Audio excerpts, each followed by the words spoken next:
Welcome back to the Hello Tanya Podcast, where I share pocket-sized concepts, frameworks, tools for your toolbox? Tools for your toolbox? Sure, that's a thing. Anyway, exercises that I learned from seeing a spiritual healer for the last 3 years. Things that have really helped me that I hope will help you too. Welcome back. Oh my goodness. Episode 3? We've done 3 of these? Wow, that's exciting. That's exciting for me. If this is your first time here, I recommend heading to the beginning, starting at episode 1, just for a little context for how we got here. Okay, so today is a biggie. It's a hard one. It's not for everyone.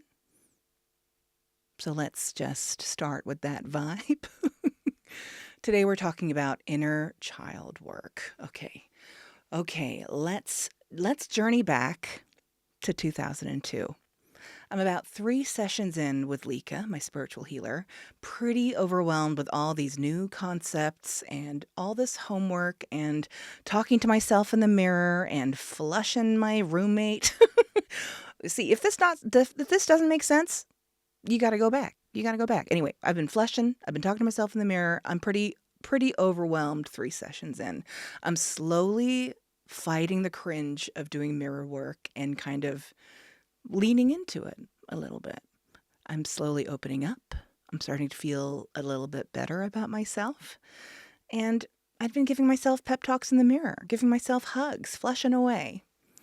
And I felt like just when I was getting the hang of things, just when I was like, okay, all right, I'm on board with this journey. I'm on board with learning to love myself, learning to talk to myself in the mirror, learning to hype myself up.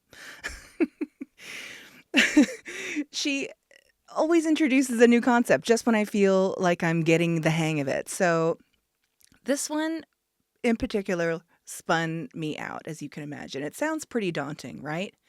Inner child work, like, is it that thing where you reparent yourself? Like, oh my God, okay, all right, okay, here we go.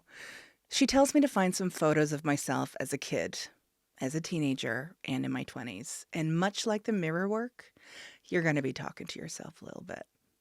She tells me to talk to my younger self with love and say what I've always wanted to hear, just like the mirror work.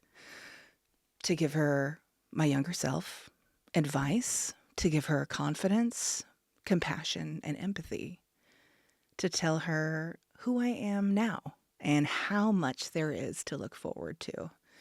She then tells me to write a letter to my younger self, acknowledging difficult things that she'd experienced, as well as the great qualities she had and qualities and patterns that it's time to let go of.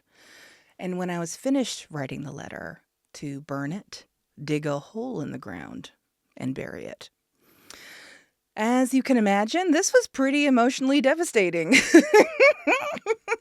But the thing that Lika has drilled into me over the last 3 years is trust. To trust the process, to trust myself, to trust my gut, to trust my intuition.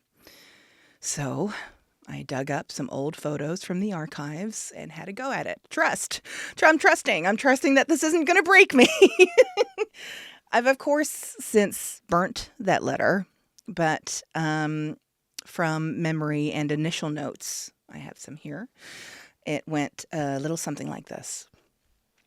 I see a young, insecure girl constantly second-guessing herself and hoping that people will like her.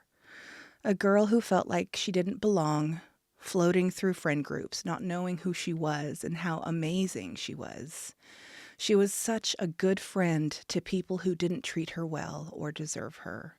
Learning to people please as a coping mechanism. Learning and hoping that buying things for friends, that being overly generous, would hopefully make people treat her better and stay. A little girl who felt left out and ignored. But she's always been funny and expressive and talented at so many things and so silly. I see you, shy and scared at university, insecure about your body, dimming your light, making yourself small and hiding, so much hiding. Things got so much better, my darling. You're still funny, silly, and talented. You're still an amazing friend, and you did learn some discernment about who to trust. You are liked and you are loved, and your life is beautiful, so don't be scared. Goodbye, shy girl. You are not hiding anymore. Whew, and oh yeah, there were tears, like full on snotty sobbing. As usual, I didn't realize how much I needed to hear all of this. Simply acknowledging what little Tanya went through. Imagining myself as I am now, 41 and fabulous, crouching down and telling little 12-year-old me all of this, that it got better after it got a little worse, and giving her and myself a big, big hug. Now, like I said, I'll admit, this is not for everyone. This is not a walk in the park. It can be really, really hard and really challenging to delve into all the past versions of you. Acknowledging fears, acknowledging trauma, acknowledging bad patterns, encouraging yourself to break those patterns, and telling yourself it'll all be okay, even if it doesn't feel like it's going to be. So please, only do this if you feel safe to, and with as much gentleness as you can muster. I think another concept that goes hand in hand with inner child work is learning to be your own best friend and learning to love your own company. I truly believe the people pleaser to hermit / homebody pipeline is real, and I am living it. A core issue that I've repeatedly had throughout my life has been not trusting my gut instincts, and searching for validation in others. Often from those who didn't treat me very well or took advantage of me and my kindness and generosity. Seeking validation is incredibly human, but what if we got that from ourselves instead of others? One session, Lika tells me to be my own best friend because at the end of the day, you're who you're stuck with.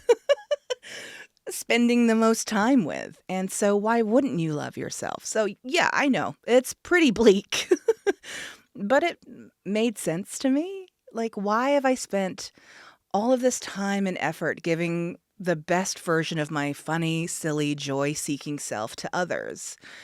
I practiced reeling my energy in like a tape measure, snapping all of me back to myself. I stepped back. I spent time with myself, getting used to silence, to soft and gentle movements and moments, stepping away from social situations and circles that didn't serve me.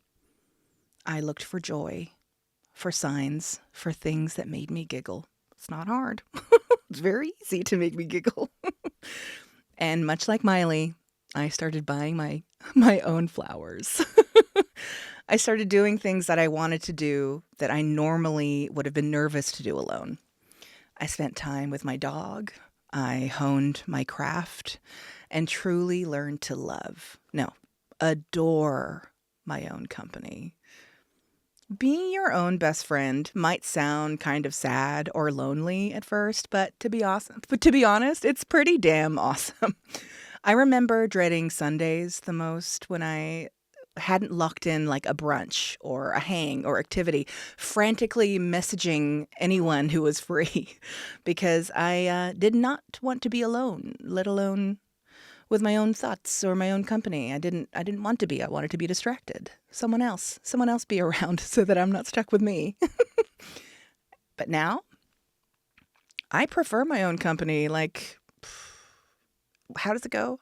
Peaceful, unbothered, hydrated, moisturized, and thriving, staying in my lane, minding my own business, whatever. All of those things, I feel them. So give that a go. Like, try reframing yourself as your own best friend. Like, learn to love your own company. Be comfortable being alone with your own thoughts, with your own company. Like, your friends think you're awesome. So why shouldn't you think that you're awesome? Okay, all right. And it's finally time for another mirror moment. As we've established, and as a reminder, mirror work is essentially gassing yourself up in the mirror, giving yourself a big old pep talk and telling yourself the things that you really need to hear. So let's build on what we've done so far, shall we? Okay, here's my mirror. Here we go. I love you and I'm proud of you. What was the next one? Oh, yes. I trust myself, I value myself, and I accept myself. This week, I'd like to invite you to try saying, I can do it alone. The universe is always with me.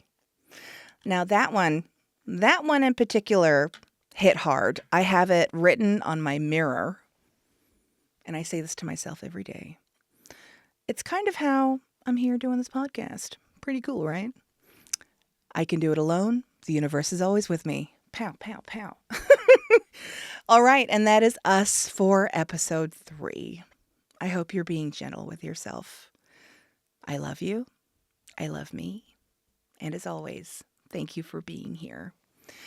Next week, I'll be talking about crap magnets and luck magnets. What are they? I guess we'll have to find out.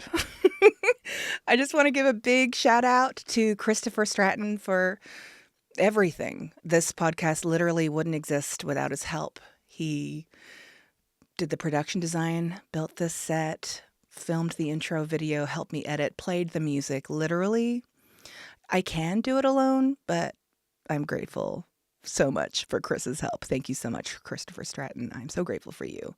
And also a huge shout out, as usual, to Francis Carter for the beautiful photos for this podcast. Okay, I'm going to press the outro button. Thank you so much for spending time with me. Bye-bye.